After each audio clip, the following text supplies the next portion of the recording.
Police सांगून सोन्याचे दागिने केले लंपास।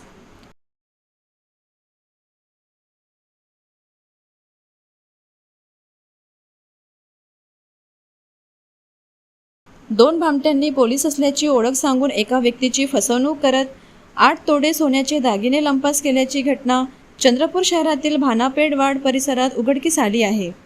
अजय अडगुडवार असे फसवणूक असलेल्या व्यक्तीचे नाव असून ते नेहमीप्रमाणे सकाळी गांधी चौक परिसरातील एका दूध डेअरीत दूध घेण्यासाठी गेले होते।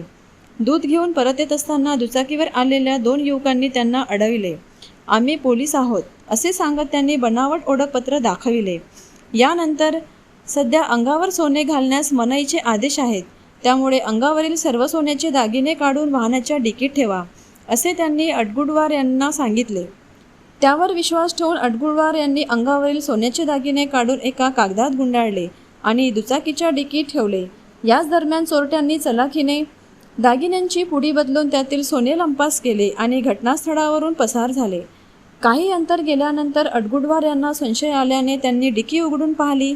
त्यावेळी सोन्याचे दागिने गायब असल्याचे आणि डिकीत केवळ रिकामी कागदाची पुडी असल्याचे त्यांच्या निदर्शनास आले। आपली फसवणूक झाल्याचे लक्षात येताच अडगुडवार यांनी तत्काळ शहर पोलीस ठाणे गाठून तक्रार दाखल केली।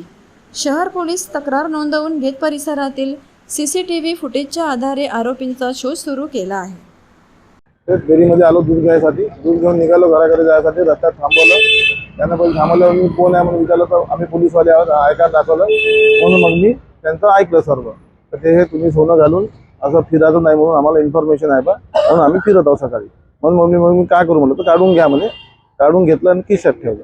खिशात ठेवल्यावर त्यांनी पेपर दिला व खिशात ठेवू नका असं पेपरमध्ये पुडी बांधा आणि डिक्कीत टाकून द्या आणि घरी नेऊन ठेवून द्या।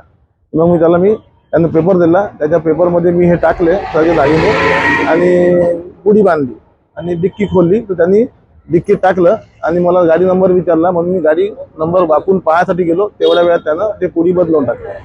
मग मी तिथून निघालो, मला डाऊट आला म्हणून थोडं समोर गेल्यावर मी दस्तगीर मंदिर गेट जाऊन डिक्की खोलून पाहिली आणि सामान पाहिला आहे का नाही। तर तिथं सामान नव्हतं, त्याच्यामुळे मग मी एकदम अनकॉन्शियस होऊन गेलो आणि एकदम टेन्शनमध्ये होऊन गेलो।